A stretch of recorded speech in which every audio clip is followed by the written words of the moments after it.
With Lite3D, you can export model geometry in the GLTF binary format, known as GLB. LiteBox offers an interactive UI for this purpose, and a batch tool is also available.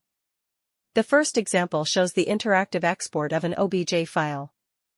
GLB is a 3D format optimized for web use and can be utilized in applications such as Microsoft Office documents, among others.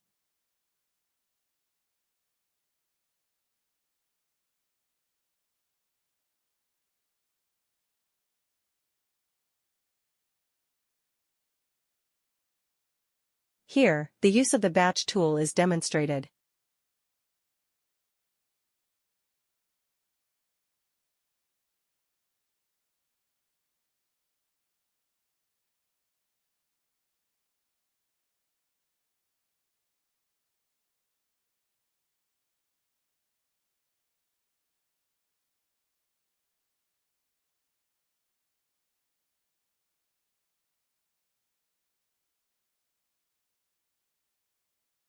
Visit technia.com for more information.